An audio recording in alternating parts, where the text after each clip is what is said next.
Hi guys! Good evening to everyone. Now is June 15, 2025, Sunday.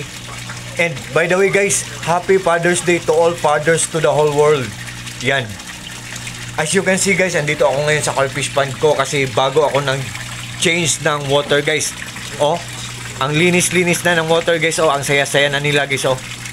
At sa video kong to guys, i-flex ko ang aerator pump ko. The moment of truth guys. Look at guys, tingnan nyo. Oh, i-flex ko to guys. Oh, Rizan aerator pump o Rizan electromagnetic air pump ECO-003. Ang sabi ng box guys, oh, 35 watts daw siya. Pero ang sabi ng power station natin or portable solar generator, 16 watts lang siya guys. Oh, hindi totoo ang 35 watts. 16 watts or 17 watts lang siya guys. Yan. Meaning to say guys, or it means, meaning to say na ang Rizan aerator pump ay good ang quality tapos matipid lang sa kuryente. Tapos ang pinaka the best part guys, mura lang, affordable lang o hindi kamahalan. Ito siya guys, oh. Yan. Ito siya guys, oh. Yan. Ang lakas-lakas niya.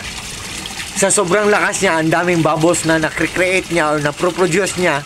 At the same time, ang dami ding mabibreathe in na oxygen na mga isda natin, na mga koi fishes ko dito guys, oh. Yan. Iyan sila guys, oh yan. Ito ang koi fish pond ko guys, maliit lang, nilagyan ko ng mga ornamental plants. DIY ko lang yan guys.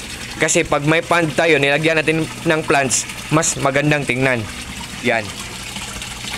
Yan.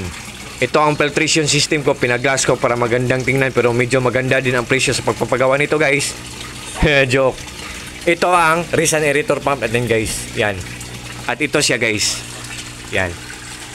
With matching power station pa yan guys ha. 9,200 pesos ang bili ko sa power station ko, pero hindi ko isasabi ang brand nito. Kailangan ko lang i-explain or ipaliwanag sa inyo na very useful talaga to kasi namomonitor niya or nalalaman niya kung gaano katipid kumain ng kuryente ang isang gadget. Yan guys.